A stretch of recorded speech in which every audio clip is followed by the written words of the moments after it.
Live from the backstretch at historic Saratoga Racecourse, this is Saturdays at the Spa with Brian Nadeau. Saturdays at the Spa is brought to you by CapitalOTBBet.com, New York's premier wagering site. CapitalOTBBet.com. Sign up today. The new Capital mobile app. Wager anywhere, anytime. Download it free from the iTunes Store or Google Play.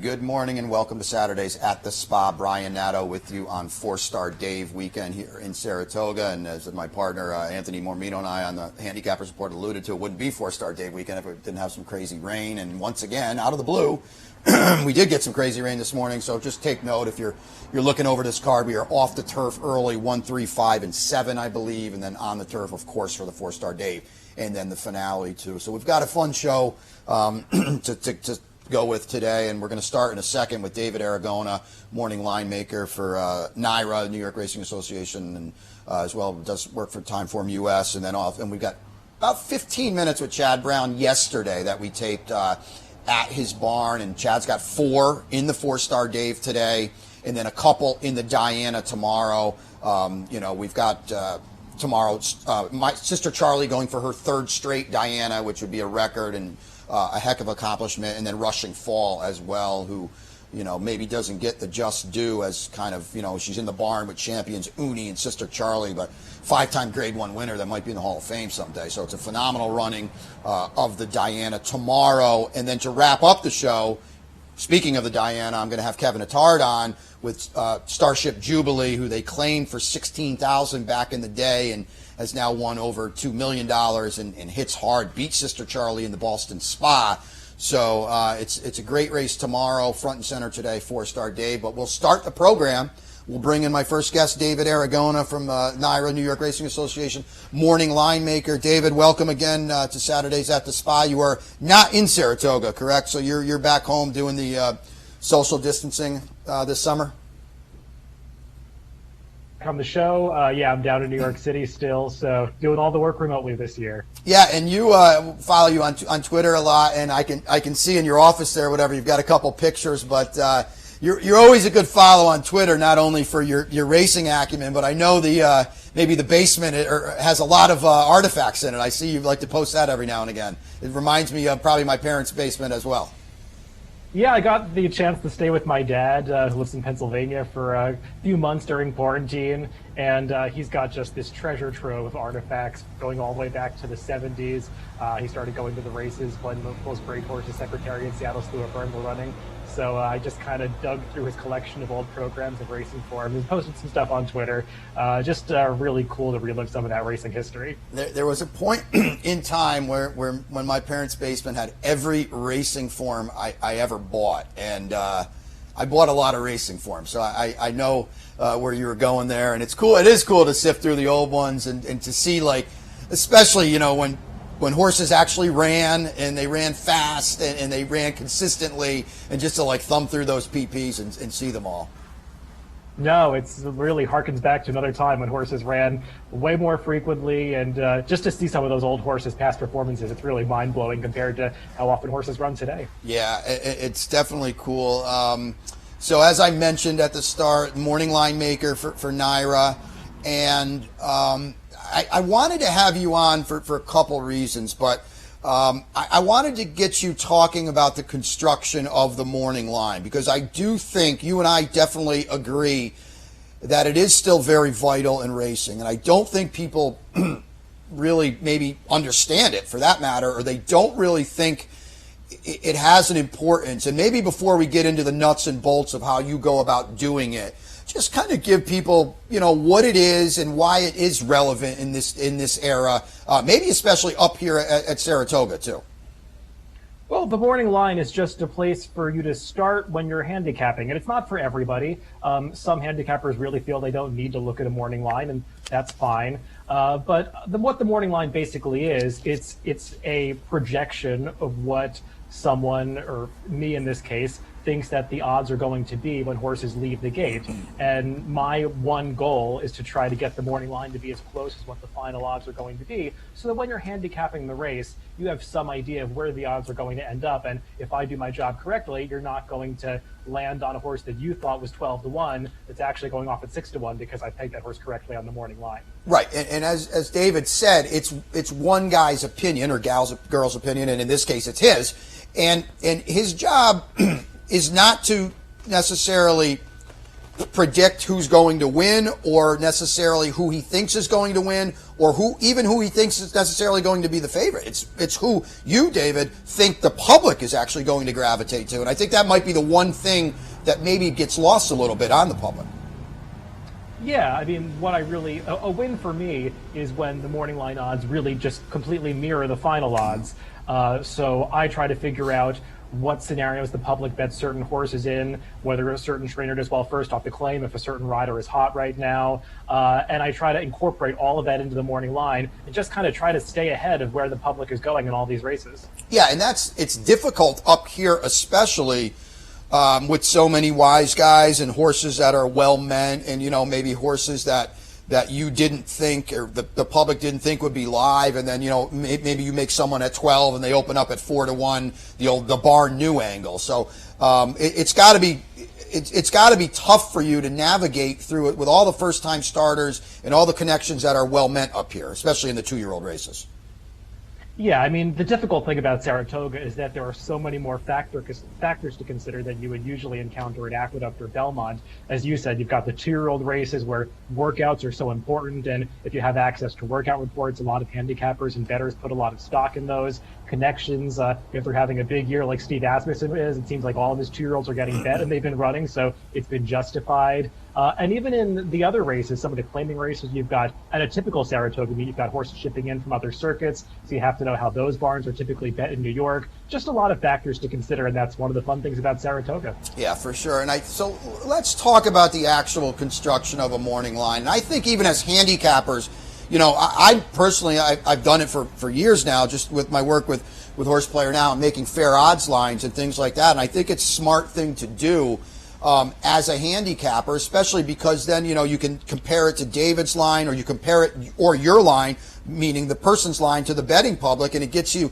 if you think Casa Creed should be 8-1 and he's 30-1 when the betting for the Fourstardave comes about, then you know where to lean, and you have a horse pegged a lot lower than the public. So, David, talk about how you go about the actual construction of a morning line. I would think, you're in the 126 range or so. So just let people know when I say that 126 points, what exactly that means and how you get about to that number or around it. Yeah, so I mean, essentially, just to kind of make it simple, the way the morning line works is you have to get all of the odds to add up to a number minus what the takeout is at the racetrack. So the takeout in the win pool in Naira, I believe, is 16%.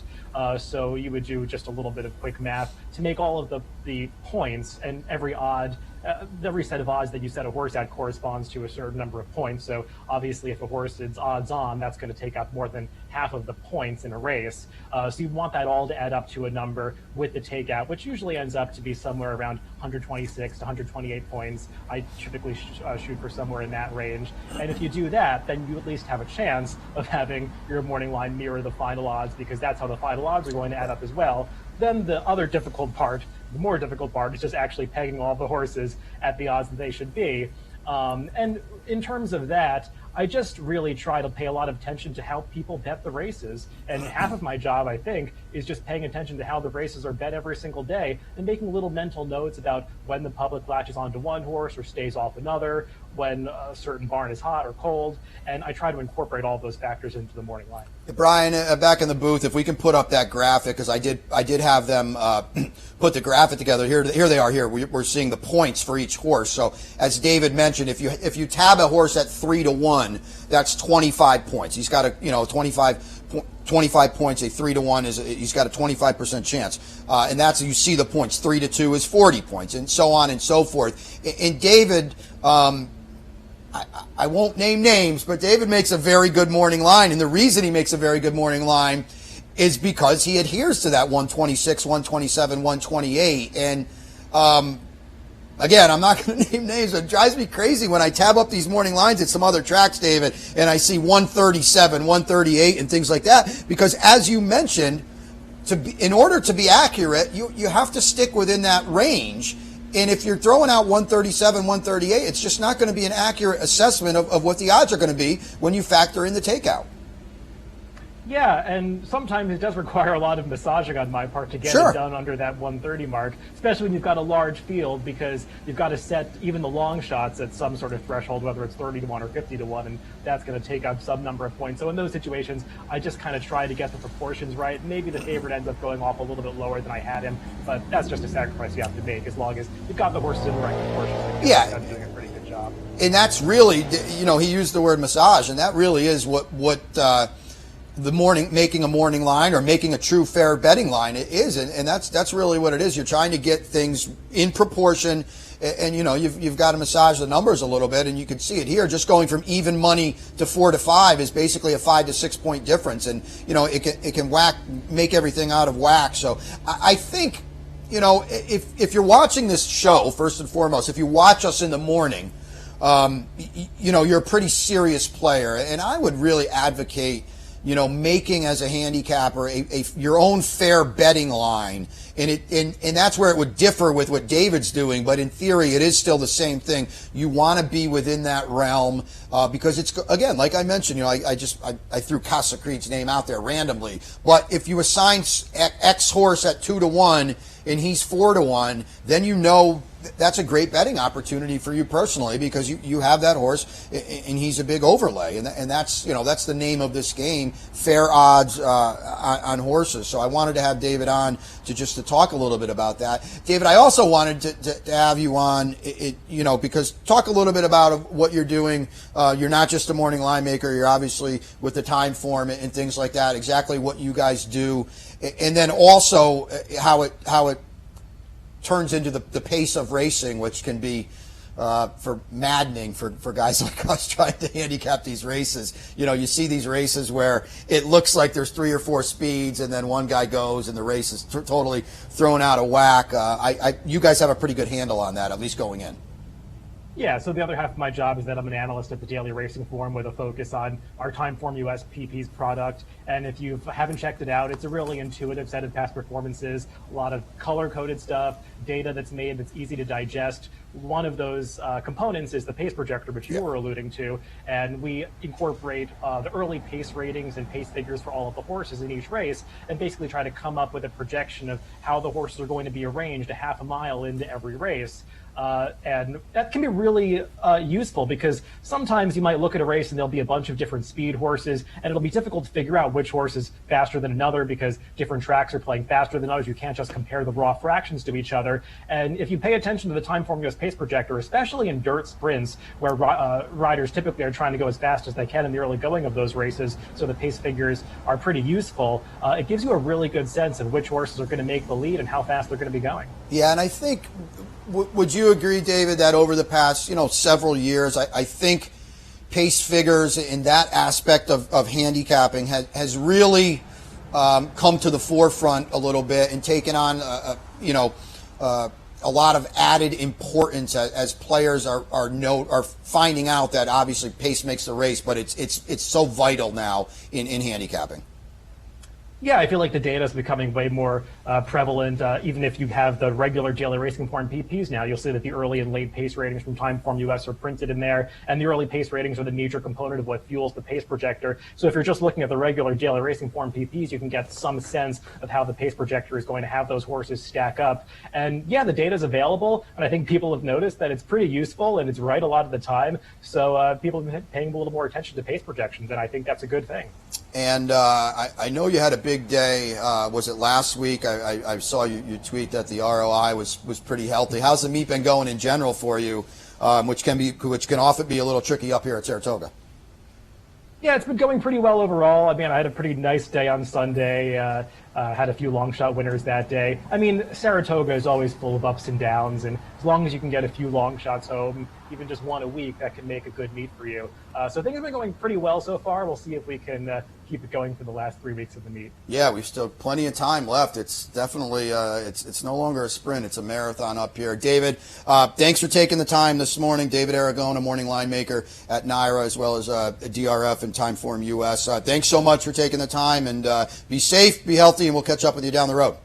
Sounds good. Thanks for having me on. No problem. David Aragona there with morning line maker, and like I said, I feel like it's something that gets overlooked, and I know a lot of people don't think much of it or don't have a lot of use for it. I firmly believe, and David's with me, my good friend Joe Christopek, who did for years the morning line at Arlington Park. You know, I really feel like it does have a spot in racing, and you know, just to talk a little bit, you know, the morning line at Gulfstream is terrible. It's a laughable product, but it's relevant because, you know, they have the Rainbow Six and things like that. And just to case in point, when you make a bad morning line and you see players that, you know, a day when they're paying the Rainbow Six out, and a lot of players just want the action. So they say, you know, I'll look through the PPs and I'll take 2 or 3 horses in each race. Oh, this horse is 20-1. I'm not going to pick him. And then the horse goes off at 4-1. That's why a good morning line is relevant. And that's why a bad morning line is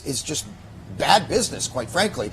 And so if you're making your own morning line, if you're doing it yourself, or you're following along somebody like David Aragona who makes a good morning line, that's why it's important. And if you do it yourself, a fair betting line, that's where you can get advantages in this game, because you look through stuff like that and you say, oh, the 2 horse in race 2 is 15-1 on the morning line. Well, I know he's going to be 4-1, and so I need to use him. And a lot of people might casually thumb through the past performances and not pick up on that. So, you know, I think it is very important. I think it's lost in today's racing, but I do still think it's vital. So I'm glad David could take the time, come on, talk a little bit about the construction of it. Brian, back in the truck, put up that graph, and, you know, you can just do a Google search and you'll find those points, and that's how you construct it. Like David said, you've got to massage those numbers to get within about 126, 128 points, and that's going to give you so you assign those numbers to your horses, and then you can find a fair betting line. I think a fair betting line in this game is very, very important,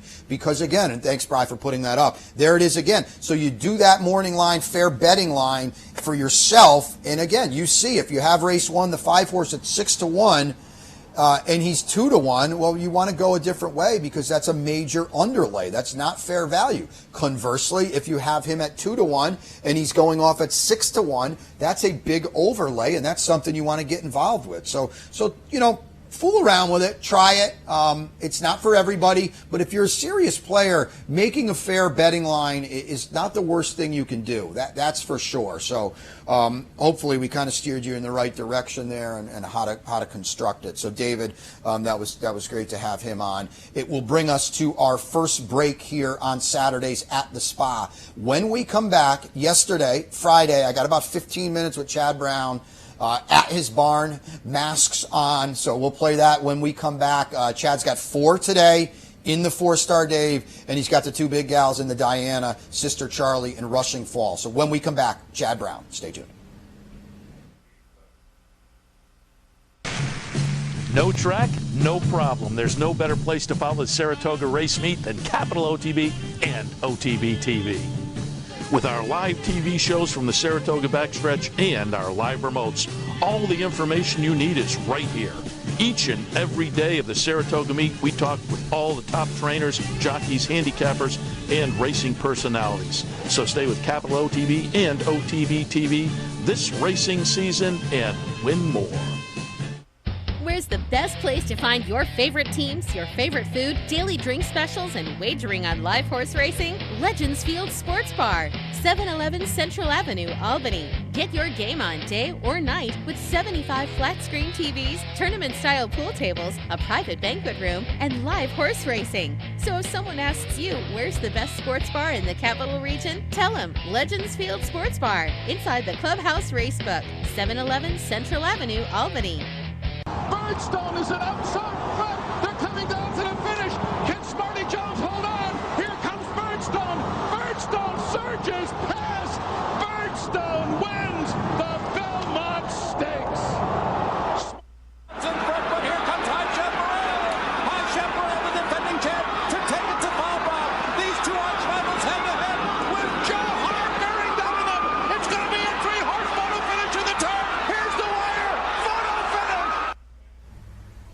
Good morning and welcome back to Saturdays at the Spa. Brian Nadeau with you on Fourstardave weekend, Fourstardave Day, and as I alluded to at the top of the program, and Anthony Mormino and I did so on the Handicappers Report, Fourstardave Day means it has to rain in Saratoga, like holy heck, and that's what it did this morning. So we're off the turf in races 1, 3, 5, and 7 to take note of that. But of course we are on the turf for the Fourstardave, and Chad Brown, the meet's leading trainer, and he's odds on to get another title for sure. He's just got so many good horses, and the numbers in Todd Pletcher and Mike Maker and Christophe Clement are giving him a battle, but I think Chad's started to assert himself a little bit.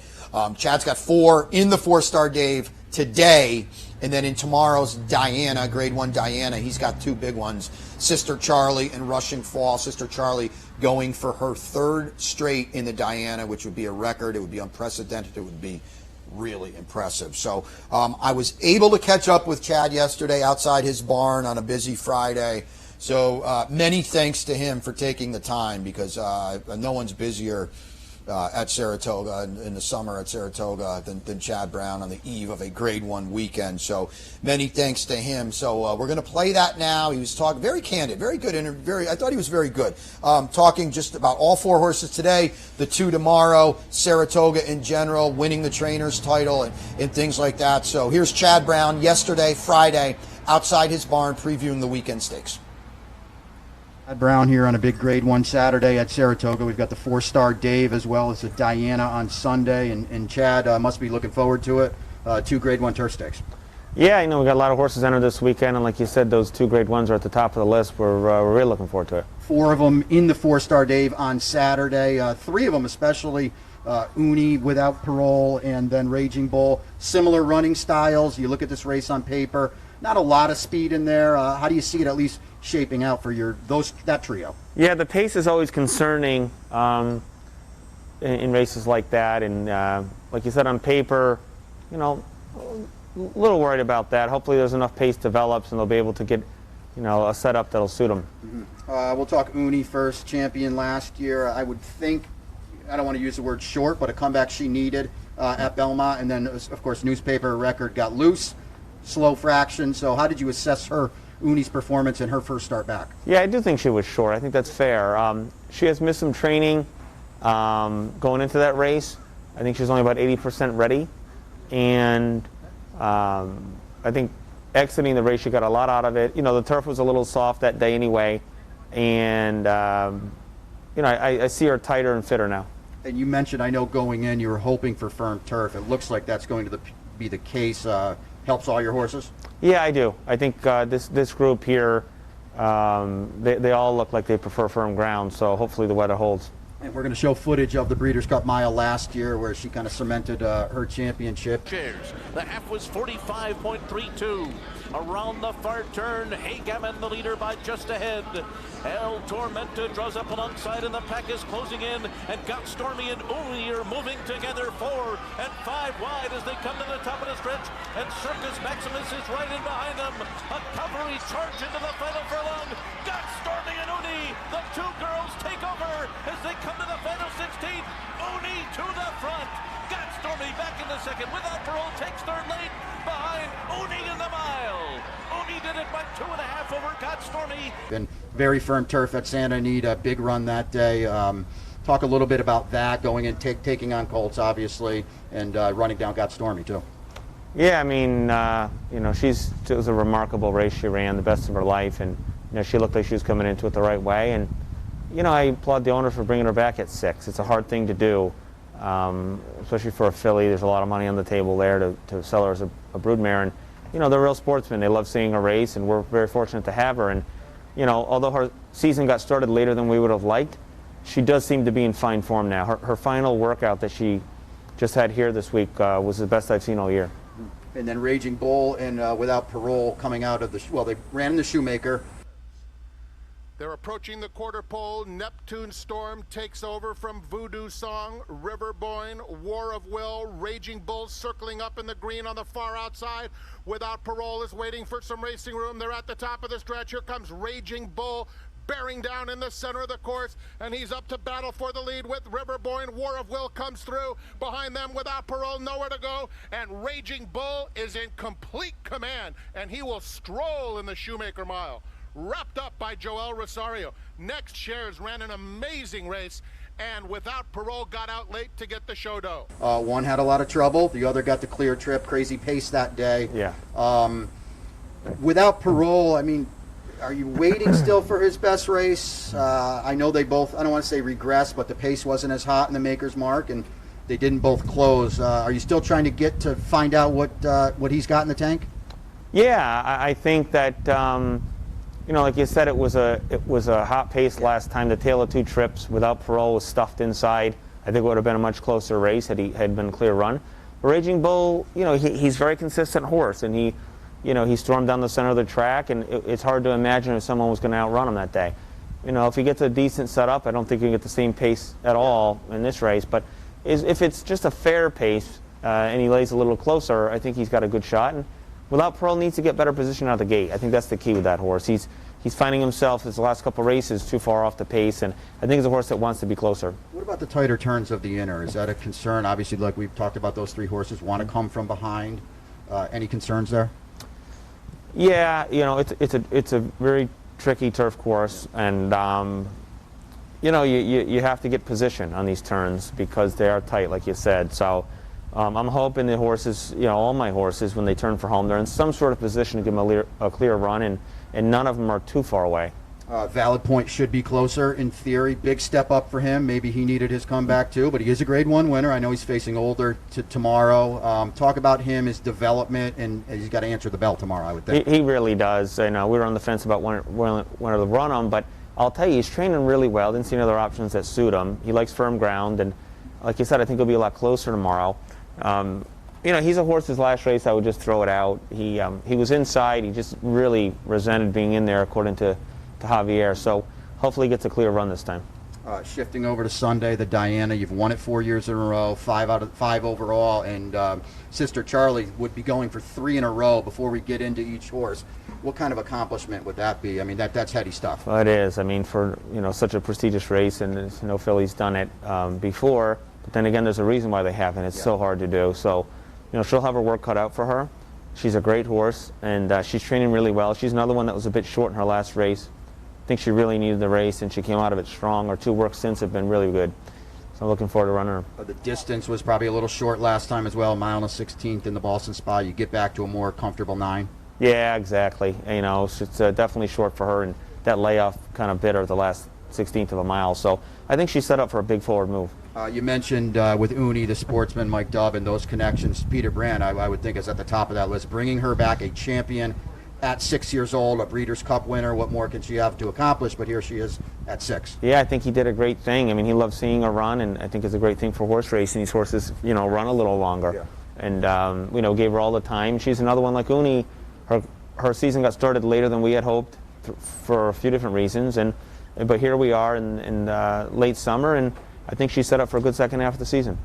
Switch over to Rushing Fall, who, I mean, I thought in defeat in this race last year might have run arguably her best race, and probably got a lot of respect from people who maybe thought she couldn't get that far, or maybe she wasn't that top class. We'll show last year's Diana with Sister Charlie in Rushing Fall. Rushing Fall making first run into a very hot pace. Rushing Fall and Sister Charlie 3rd and 4th, just ahead of Secret Message.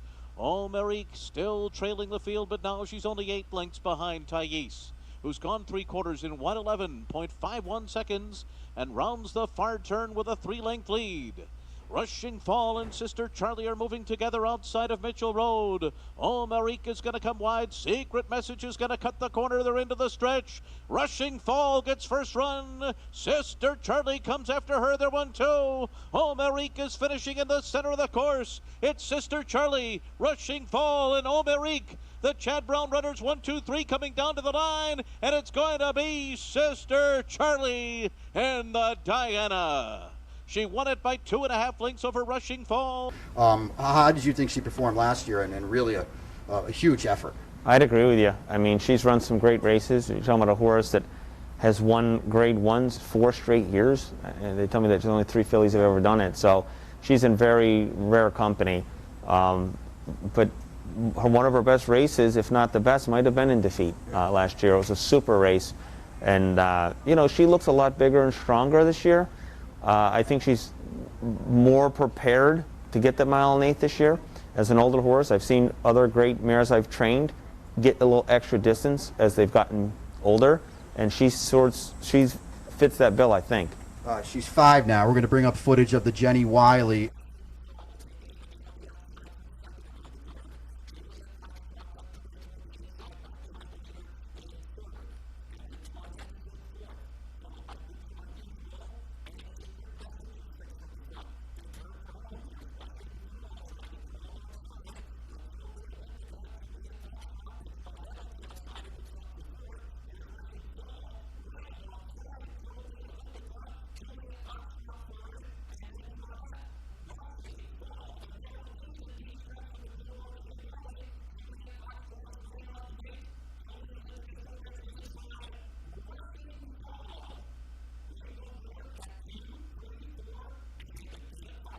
Before, earlier in her career, she was much more, I don't want to say a runoff, but she was on the lead in most of her races. At 5 now, you said she's more mature as she's found a little bit of a rating gear, which probably is going to help getting 9 furlongs too. Absolutely. I think it's a great point. She has. She's rated a lot kinder as she's gotten older, and just physically, she's always been a good-looking horse, but she's just as big and strong and carrying as much condition as I've ever seen with her. And the pace of her work leads me to believe that she'll run a little longer this year. I had a conversation after she won the Wiley with our friend John Panagod, who's Javier's jockey agent, and we were talking, and it's tough to use the word underrated on a Breeders' Cup winner, and as you mentioned, she's a 5-time Grade 1 winner. But with, you know, champions in the barn, does she not get the just due that maybe, you know, let's say she was the only horse you had, or what? I mean, I think people would. I said to John, I said, this horse might be a Hall of Famer one day. Yeah. And I don't know if she gets that recognition. Yeah, I mean, I think that's fair. I mean, in our barn she does, right. But I hear what you're saying, and you know, sometimes you can get a little overshadowed. I mean, it could be the distance she runs at as well. She hasn't run the classic distances, and then when you run the middle distances as a female, you really have to beat the boys like Uni. So you get caught in the middle there, and I think that's where some of that maybe underappreciation lies. But you know, I did bring up the fact that she's one of only 3 fillies that's won the Grade 1s 4 straight years, and I think that's going to carry a long way with her legacy when she's done racing. Yeah, for sure. Beholder is, I know, one of the others, and she's Lady Eli. Yeah, Lady Eli. There you go. You would know that one too. So, another Diana winner for you. Quickly before I let you go, as we tape this, you had got to the lead in the trainer standings. Clearly, it would be great to win. You've won it many times before. Is it more? Maybe do you think about it? Is it more something we kind of hit on to get people interested, or is it something that's cognizant in your mind? It's important on both sides. I really appreciate the interest in it locally, being from here. We have so many fans and everyone involved with our stable, and certainly for our staff, they're very competitive. You know, we set the bar high every year in a lot of areas of you know, between how many stakes we can win and the prize money we make and horses we can develop. And the Saratoga standings is one of those things every year. And I appreciate and admire my staff for being so competitive over that. It's something we look at. No, it's not going to make or break our year, but it's a lot of fun. It's a little different this year, not having the fans really involved at the track, but nevertheless, we're still competitive in looking at that, and hopefully we can get it done. Yeah, as a local guy, you said you grew up right down the road in Mechanicville. The vibe in 2020, I'm sure, is not like anything you've ever experienced before. How has it been, at least as a training standpoint? Have you had to alter your schedule or do anything out of the norm, or is it kind of business as usual? Now that we're in the middle of the meet here, it's business as usual. But early on in the year, there was so many adjustments to make, and I know that I share that in any businesses, really, any business owners or anybody individually. It's just everyone had to adjust this year, and we're no different. So, you know, there's plenty of horses that had their schedules altered, and we were able to make the adjustments necessary to get going, and we feel fortunate that we're here. I know there's a lot of people who aren't as fortunate. Their businesses aren't up and running yet, so but you know, I feel for them. But for us, we're getting back to normal every day. Great to hear. Chad Brown, I really appreciate you taking the time. I know it's a busy time for you. Good luck in the Fourstardave. Good luck in the Diana. Yeah, thanks for having me always. No matter where in the world you are, the excitement of wagering on horse racing is just a click away. You'll get live streaming, past performances, race replays, our virtual tote board, analysis and selections from professional handicappers, a simple, safe, and secure wagering platform, and best of all, you get track prices. CapitalOTBBet.com. Bet any place, anytime at CapitalOTBBet.com. And be sure to download our new mobile app from the iTunes Store or Google Play.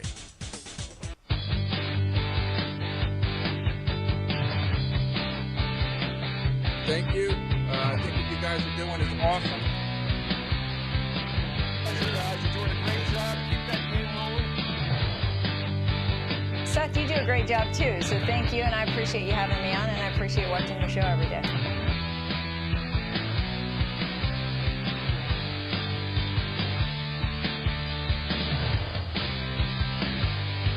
In a recent study of some of the top online wagering sites, Capital OTB won big in total player rewards, far surpassing some of the best-known wagering sites in America. While other rewards programs simply offer you points redeemable for gift cards, Capital OTB's rebates are paid to you in actual cash. Plus, Capital OTB gives you full and immediate access to your money. So if all you're getting now are points and gift cards, join Capital OTB Player Rewards today and get cash back. Visit CapitalOTBBet.com and sign up today.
Welcome back to Saturdays at the Spa. Brian Nadeau with you. Fourstardave Day here at Saratoga, and then tomorrow, of course, the Grade 1 Diana for the fillies and mares, and that was great with Chad Brown. Special thanks to our buddy back in the booth there, Mick Richards, for setting that up and doing what he does, editing and all the great video work that he's done for us over the years, and certainly for me up here, and putting together those pieces that Gary Contessa has done as well. And Mick did a great job with that Christophe Clement video last week that I was able to show that Gary put together, and then getting over there and filming Chad yesterday. And I thought Chad was very candid yesterday. I thought it was really gave a good, honest assessment about his horses, both today in the Fourstardave and then tomorrow in the Diana with Sister Charlie. And listen, she's got to step up tomorrow. She got her comeback out of the way, and she lost on the square to Starship Jubilee and Call Me Love. So she's got to put up tomorrow as she goes for a third straight Diana, and then certainly Russian Fall, who, you know, I said it to Chad, and I've talked to some friends, and like I mentioned to Chad, and John Panigot, Javier Castellano's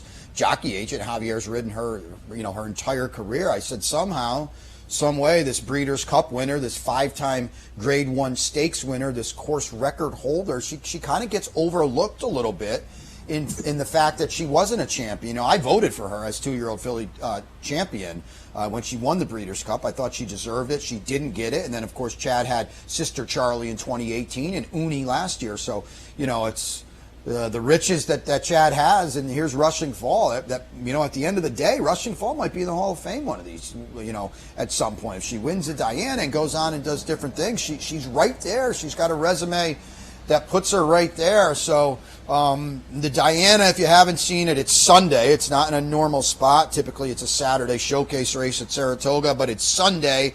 And they got 6 of them. I mentioned Call Me Love. Graham Motion's got a couple. Secret Message, Mean Mary, who's streaking right now for Graham. She cuts back and will try to get 9 furlongs and a Grade 1 win. I mentioned Chad with Rushing Fall and Sister Charlie. And I'm happy to be joined by my next guest here on Saturdays at the Spa. I'm going to bring in Kevin Attard, who's going to saddle Starship Jubilee, who, you know, you could make a case she's the one to beat in the Diana. Kevin, welcome in. I know you're up at Woodbine, up north at Woodbine, and this day and age we are, you can't get down here. But thanks so much for taking the time and joining me on this big weekend. Appreciate it. Thanks for having me on today. Starship Jubilee. I mentioned she won on the square in the Boston Spa. Beating Call Me Love, who's back for more, and then certainly Sister Charlie. But I guess we'll go back to 2017 where it all kind of began, and you and the family claimed her for $16,000, and here you are, a 8-time graded stakes winner, more than $1.6 million in the bank now. Kevin, talk a little bit about going back in time when you said, you know, you put in the claim for $16,000 on Starship Jubilee. Certainly, this couldn't have thought that in your wildest dreams you would be here. But what were you thinking you were getting at that point when you reached in for 16 and the type of horse she was back then? Yeah, obviously she's become a real Cinderella story in the sense, I mean, when you're claiming horses, you can never ever predict that they're going to turn out the way she has. At the moment, we were just looking for just a competitive horse, maybe to bring back to Woodbine and compete here at Woodbine locally. So I liked her form. She had just kind of run twice beyond 5/8, and it seemed like she was looking to get a little bit more ground. So I thought, you know, this filly, maybe with some added distance, there might be a little bit more to her. So anyways, you know, we had got an outshook for a lot of horses down there, and her form came across the desk, and it looked good, and we were enticed by it, and went and had a look at her. You know, I mean, not a very big filly, but, you know, I mean, well put together, and her numbers were decent enough. So I figured, you know what, for 16, we can't get hurt too badly, so let's take a shot. Kevin, when so like you said, you took a shot for 16,000. At what point did it, maybe the light bulb went on with her, or did she adapt to your program? At what point did you kind of say, wow, we have something here? Well, you know, I mean, she rattled off 3 wins off in a row at Gulfstream right off the claim. And, you know, I mean, she was running quick against, you know, I mean, restricted company, Florida Breds once, and then the other then, and a starter. So, I mean, she hadn't really been tested, but, I mean, we were obviously at that point, you know, I mean, 3 wins, she owed it, you know, I mean, owed nobody anything at that point. And we had brought her back to Woodbine, and we were kind of stuck. It's May. For turf racing in May, you've got very limited options up north, right? So the only thing that was really coming up was a stake, and, you know what I mean, it was either that or kind of maybe wait another month for a 2 other than to kind of show up. So I said to my partner at the time, I said, you know what, I'm going to give her a shot in this race. We've got nothing to lose. I mean, if by any chance, it looked like it was going to be a small field. I said if we could get maybe a little black type on her, who knows, maybe she might be worth something down the road. And sure enough, you know, she steps up and wins the Nassau that spring. Yeah, and then, you know, won the Nassau, and that started, as I mentioned, she's ultimately got 8 graded stakes wins, but, you know, she was winning grade 2s and grade 3s, maybe couldn't necessarily get over the grade 1 hump, and then you run in the EP Taylor, which, you know, if the people watching aren't familiar, that is the preeminent, you know, filly and mare turf race up there. We're going to bring up the entire race, and she's stalking outside in the 2-path. Kevin, she's kind of a horse that makes her own trip. She's got a high cruising speed, tactical speed. You'll see her. She's going to be on the outside stalking. Talk as a Woodbine guy. You've been training for, you know, 2 decades now. Winning the EP Taylor with a horse that you claimed for $16,000 had to be a real proud moment for you and the team. Yeah, definitely. The EP Taylor has a very historied background to it. There's been a lot of great mares that have won the EP Taylor and gone on to be successful producers. So, you know, for her to win that race, it was a very special moment. My first grade 1 win as well. We had tried the year before. I mean, 1.25 miles is probably just a little bit beyond her best. So she had just kind of put it all together that day, and Contreras gave her a brilliant ride. You know, so she's very versatile in her running style, which makes her, I think, that much tougher to compete with. And she just kind of kicked clear and held the rest at the fate. You mentioned the 1.25 miles, and especially over this Woodbine turf course. That's a demanding trip. You came up a little short the year before. This had to be quite a big hurdle that she passed, and just gives you now, I know this was last year, but even more options, because up to this point, like you said, maybe 9 furlongs was her best trip. The fact she could get 10 furlongs over this turf course shows a lot about her. Yeah, definitely. I mean, running 1.25 miles at Woodbine, you've got a long stretch run. So, and usually a horse with her kind of turn of foot, you know, I mean, sometimes you can get a little leg weary deep down in the stretch, so it's a little tougher. But she's just all hard. She never disappoints. She comes out each and every time, you know, I mean, with gallant efforts, and just been a pleasure to train and be a part of. So after the EP Taylor ran second at Churchill Downs in the Cardinal, that broke her 3-race winning streak. But now she comes back in 2020. You found a soft spot against Florida breds, as you mentioned. She is a Florida bred, so she could get that Sunshine Millions out of the way, and never a bad thing to be running for $150,000 at 2 to 5. Before we get further into her campaign, I know with, you know, the COVID and all that in the world we're living in, you had a little issue down in Florida, right? I know you were a little worried when the regulations and restrictions came out if you were going to make it back. You winter in Florida at Gulfstream, and you have horses in Ocala. Talk a little bit about your trek getting back to Woodbine, which was not a foregone conclusion at the time, correct? Yeah, well, that's for sure. Definitely. At the time, you know what I mean, COVID was kind of starting to hit. The Canadian government, you know what I mean, basically set a deadline to tell Canadian citizens to kind of, you know what I mean, urge them to get back home as quickly as possible. Then there was an issue of whether the trucks, obviously the vans, were going to be able to kind of bring the horses back and forth. You know, so we, you know, I mean, we had the best of our stock really basically in Florida, whether at Gulfstream or in Ocala, and obviously some of the Canadian help that comes down with me. So, you know, we can't leave the horses stranded, so we're waiting with them, and at the same token trying to make plans to get back home and make sure we get back home possibly before a complete shutdown of the border. Obviously, you know what I mean, unprecedented times, and you know what I mean, not sure what's going to possibly happen. There was a little kind of fear, and you kind of, you know what I mean, you just feel safer at home. Obviously, you know what I mean, if something kind of went wrong and one of us got sick, it's just nicer to know you're back home in your own country. Sure. Getting, you know what I mean, medical care. Obviously in Canada, we're fortunate enough to have medical care kind of covered for us. So in the States, you know, who knows that the insurance would have covered it at that time. So there are a lot of obviously, you know what I mean, concerns, and even just kind of getting the horses back home was a concern. So she was able to win a couple more graded stakes at Gulfstream and then at Tampa. Kevin, I know we're going to bring up footage the entire race of the Boston Spa, which was kind of a funky race with, you know, a loose leader that was way out there. You were stalking in third, showing another kind of new dimension because she was taken out of her element a little bit that day with kind of a weirdly run race. Kevin, I know she won the EP Taylor, and that was a Grade 1 race, and that was her first Grade 1 win. In the Boston Spa, I say it was only a Grade 2 race, but boy, she really stepped up, Kevin, and I think, as big as some of her other races were, would you agree this was really the one that really legitimized her, because she's beating a champion in Sister Charlie, and Call Me Love for Christoph is a nice graded stakes filly too. Doing it on the big screen at Saratoga.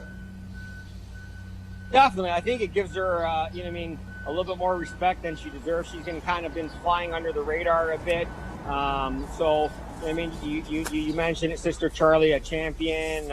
Obviously, we were hooking her at a distance that's not her best, coming off of a layoff. So, I thought, we might hold a little bit of an upward advantage over her, but at the same token, she's just a quality filly, and Chad Brown's notorious for having them ready off the bench. So you knew she was going to come prepared. But when she ran that, she always had better positioning than Sister Charlie, and Clement's filly, she dug in deep down the stretch and kind of held her at bay. So it was definitely probably, like you said, I think her strongest race, and almost like her coming out party.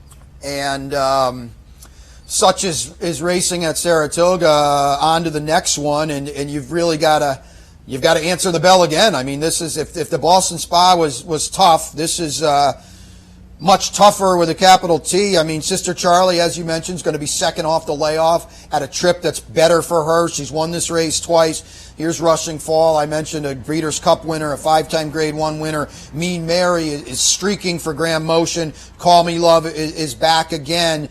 Kevin, in the interim, I know she came back home to you at Woodbine. How has she trained since the Boston Spa?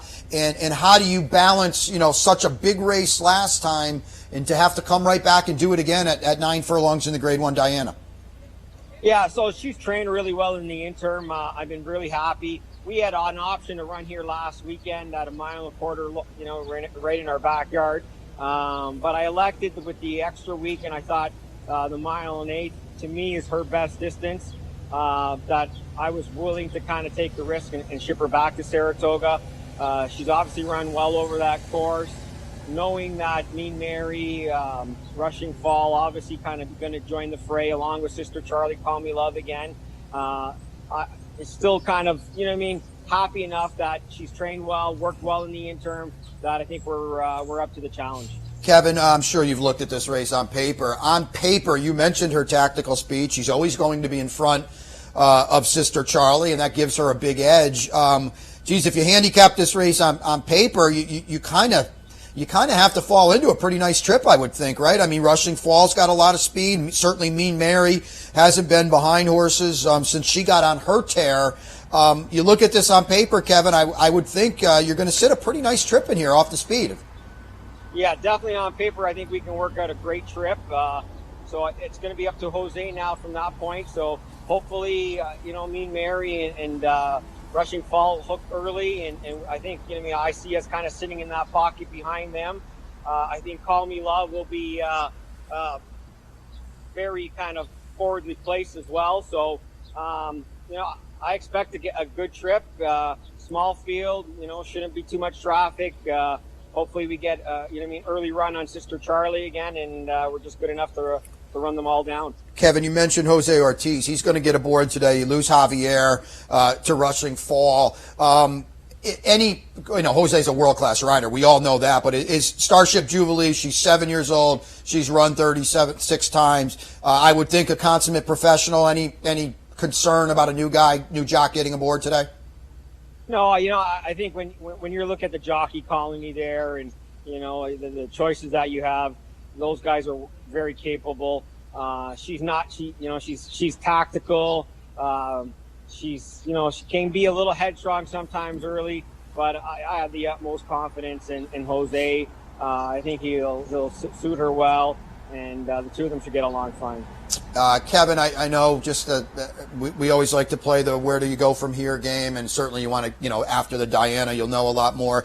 Do you have a path picked out? Is the EP Taylor the bullseye again. How do you navigate the rest of the campaign if all things work out? Yeah, honestly, I don't have anything really kind of etched in stone yet. There are some options. Obviously, the EP Taylor's one, like you mentioned. But I want to see her run against these horses first, see how she stacks up. Obviously, if she runs a big race, then the Breeders' Cup's going to be on our mind, and that's a big target that we're hoping to kind of get to right now. So we're going to just watch her run tomorrow. Hopefully, she runs to expectations, and if that's the case, then I think the November race obviously is going to be what we're going to be aiming for, and maybe trying to find another start between that now and then. Great. Well, Kevin, listen, I want to thank you so much for taking the time this morning. Good luck tomorrow in the Diana with Starship Jubilee, who's just really, one of those rags to riches kind of stories, and great job managing her and what she's turned into off a $16,000 claim. Yes, thank you. It's been real special. Just feel really lucky to be part of her. And, it's these horses are once in a lifetime. So, it's just been a wonderful story. Absolutely. Well, best of luck going forward tomorrow, certainly into Diana and down the road. Kevin, thanks so much. Appreciate it. Thank you very much. That was Kevin Attard with Starship Jubilee tomorrow in the Grade 1 Diana. And, Anthony and I talked about it on the Handicappers Report. The Diana is such a cornerstone race. And, when Saratoga, when you run the Travers and you run the Whitney and you run all those kinds of races, sometimes, a few of them might fall through the cracks, but the Diana, as Anthony, read off the list, the who's who of who's won the Diana in the past, and tomorrow's renewal is just so good. I say only 6 horses, but, they all could win. Even Graham's Secret Message is a Grade 1 kind of filly on her best day. So there's 6 of them. Starship Jubilee, just the type of horse we all like to root for. I mean, $16,000 claim, has gone on to win 8 graded stakes races, over $1.5 million. So she is going to hit very hard in the Diana as Sister Charlie goes for 3 in a row. Rushing Fall, I'll tell you what, if Rushing Fall gets this one, as a Breeders' Cup champion, as a horse who would be the clubhouse leader for the divisional honors right now, she is putting together a resume that might get her across the street on Union Avenue in the Hall of Fame. So there's a lot to look forward to tomorrow. There's a lot to look forward to today in the Fourstardave, the Grade 1. Chad Brown's got 4 of them. Bill Mott's got a couple.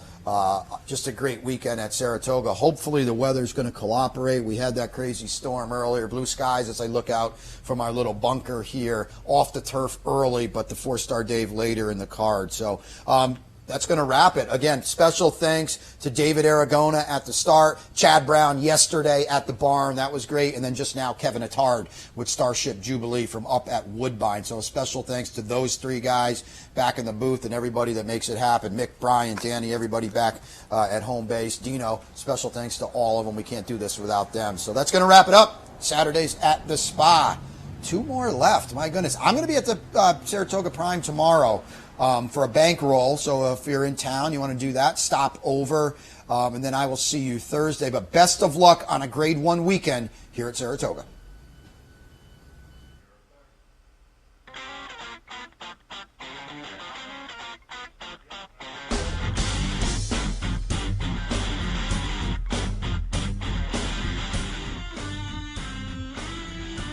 You've been watching Saturdays at the Spa with Brian Nadeau. Saturdays at the Spa has been brought to you by CapitalOTBBet.com, New York's premier wagering site. CapitalOTBBet.com. Sign up today. The new Capital mobile app. Wager anywhere, anytime. Download it free from the iTunes Store or Google Play.